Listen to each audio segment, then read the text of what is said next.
Carville debuts absurd new theory about Trump stealing 2026 midterms. O'Reilly rips him to shreds, and rightfully so.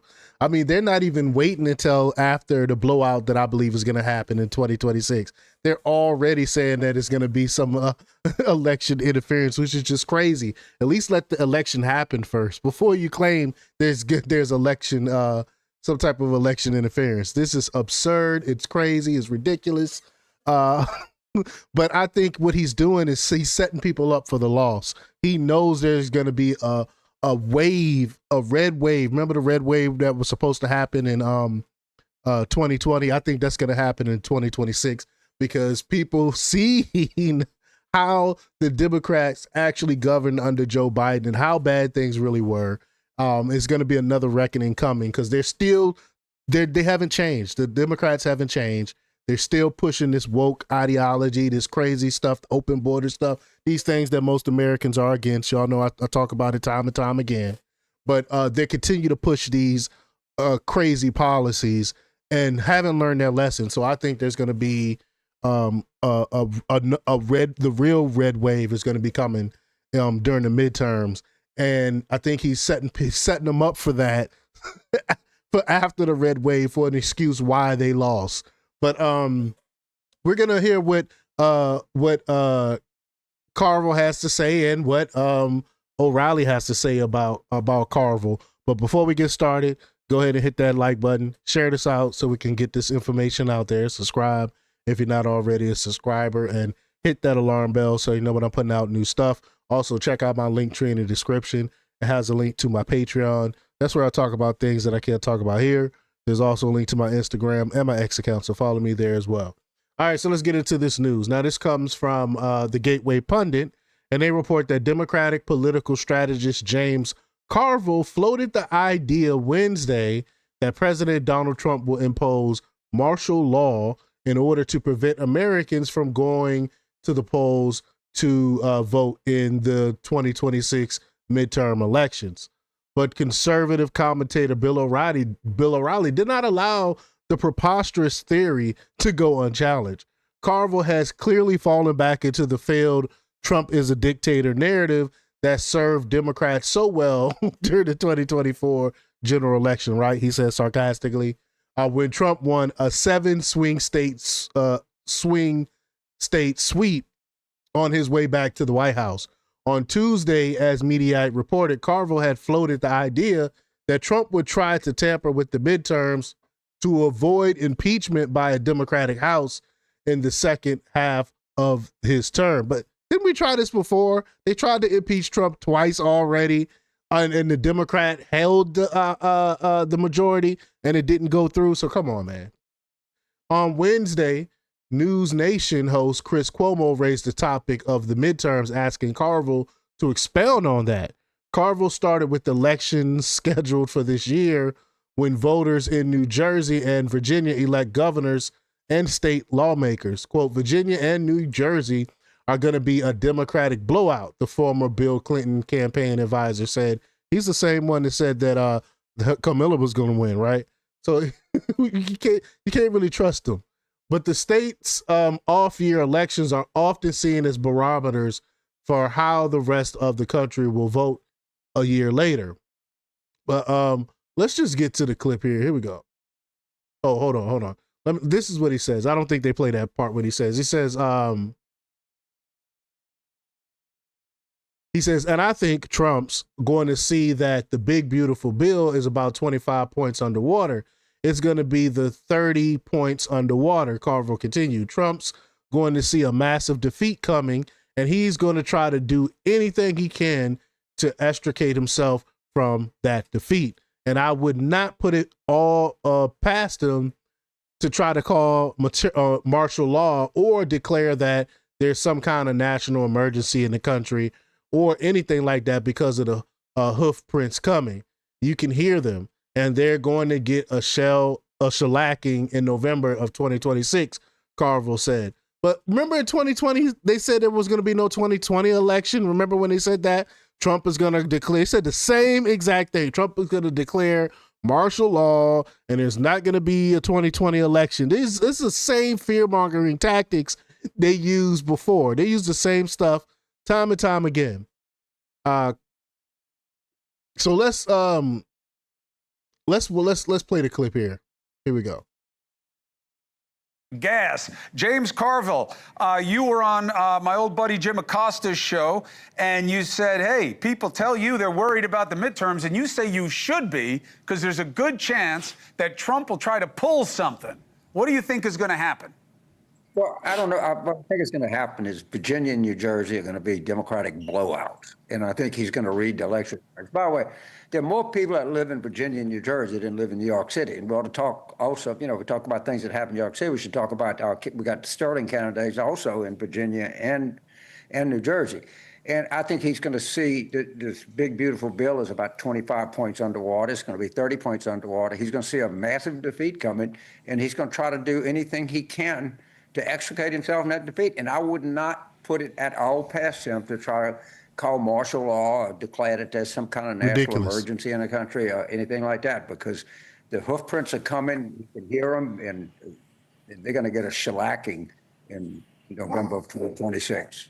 Bill O'Reilly, do you believe the President of the United States is capable of such perfidy as suggested by James Carville? Well, after hearing Carville, I'm buying a condo in Luxembourg tomorrow.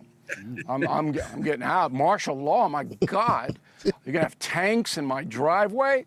No, I don't believe that will happen. I'm be willing to bet James 18 muffalettas that there will not be martial law. I'll throw in some crawfish and whatever else he wants. And this kind of, I don't know, scare tactic, would that be it? I'm not scared. Fear-mongering? Maybe Stephen A's a little scared. He's got a little perspiration there on his forehead.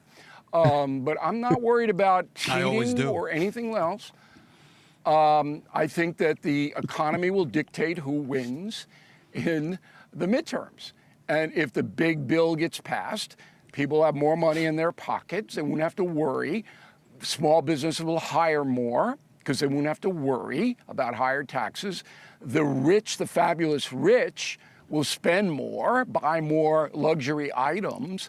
And I want to go on the record as scolding Jeff Bezos, the publisher of the Washington Post. He spends $50 million in Venice. Isn't there anywhere in the USA, Jeff, baby? Couldn't have done it at the Venetian in Vegas? Million? He could have done it at the Venetian in Vegas. Same thing. Same thing. Come on. Oprah would have gone anywhere. Anywhere. So Stephen A. You could do it. You could have done it. Stephen A. Where is your scareometer on what happens in the midterms? Well, I didn't know that Stephen was going to answer too. So I'm going to go ahead. This is kind of a little bit longer video than what I normally do. But let's hear what Stephen A. Smith had to say. But I'm sure, because he's a reasonable guy sometimes. He used rationale sometimes. Let's see what Stephen A. have to say about this. Hopefully he'll say it's about as ridiculous as me and Bill O'Reilly believe this is. Let's hear what he says. Said about a 5, but let me first say this, Bill. 5. The head is shiny when you have a receding hairline. I'll admit that. I don't make any hair comments. I have to confess. We're like the stages of grief on this show. If I should say, I think I'm quite handsome, if I should say so myself. So I'm gonna get that out of the way. That's number one. Number two, let me push back a little bit on James with this one point that he's making. You've forgotten more politics than I know. So I totally respect your knowledge and where you're coming from, James. Here's the one thing that I would say, however. Let's not underrate the Democrats' ability to mess this up for themselves. Let's take into account Hamdani, who just won the Democratic nomination for the mayor's position in New York City. You've got a guy that's an avowed, renowned Democratic socialist. You've got people like AOC and Bernie Sanders supporting him. When Bill brings up the economy, I mean, it comes from you, James, maybe not that direct quote, but it's the economy, stupid. We've always remembered this, from the 90s with Clinton and what have you.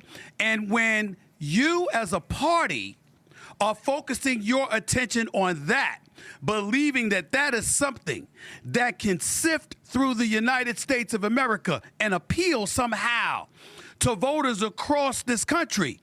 That's a sad, big-time mistake that the Democrats are absolutely potentially capable of making. I don't think that can be ignored. If what you're saying, James, is true, and the focus is on the economy, and some folks who are left, but center left, maybe a tilt more left, but not far progressive left, you're right. But I don't put it past the Democrats, some members of the Democratic Party, to mess it up for the collective whole. And that is what I think can get in the way without Trump having to resort to anything that you intimated. Well, And the Democrats, the Democrats can screw it up just like they did in 2024. I'm gonna go ahead and let this rock. I'm gonna let this play though. I'm gonna go ahead and let the rest of this play and see what his retort to all of that is. Here we go. briefly say, and Donnie, one thing he did, he ran an economy. His whole campaign was based on the cost of living. All right? He didn't run on any of this kind of social stuff. I mean, let's give the guy credit. He was very disciplined. He was very That's fair. People evaluated everything else. He ran as an economic progressive, not totally my wing of the party, I would say, but he did run a highly disciplined, economy-focused campaign. And if we do that, we will be successful. If we get caught up in a rabbit here and there, we won't be successful. I take They your can't point help to heart, themselves. Stephen A. It's a very They good can't help themselves but to get caught up in those crazy social issues that the majority of Americans don't care for. They can't help it. They're gonna get wrapped up in this stuff. It's part of their entire platform, the whole LGBTQ stuff. The whole entire caping for illegal criminals. This is their platform. This is who the Democrats are now. And you can't run away from that. point. But I just would say that he did run an economic focused campaign. I mean, I don't think city groceries is going to work, but Right. The only thing that you're going to have to deal with in the midterms is if the Republicans use that the Democrats are now openly calling themselves socialists, and how they play that in terms of the perception of what you want out of the economy. We have 1 minute left on the show. I want to give it to you, Bill O'Reilly. We just got reporting here at News Nation. My friend Tim Burchett from Tennessee, Republican, says there may be a side deal that the Freedom Caucus will vote for this deal, and then what they don't like about it. Okay, that's old. I'm gonna stop it there because we all know they passed the bill. Cuomo asked O'Reilly to respond, and he said, "Martial law, my gosh." The conversation commentator said, "We're going to have tanks in my driveway." So it's nonsense. James Carville knows it's nonsense. This is just fear mongering that they're doing because that's all they have left. Trump has beaten them on every single issue, line by line, every single step of the way. Trump has been kicking the back ends of Democrats. So that's all they have is hopefully Trump would do something crazy like some martial law. And this is what they want. It's not going to happen. They know they're going to get shellacked come midterms. But y'all let me know what y'all think about this. Leave your comments down below. Like, share, and subscribe. And check out jjthepsychotherapist.com for the latest in news. Until next time, peace.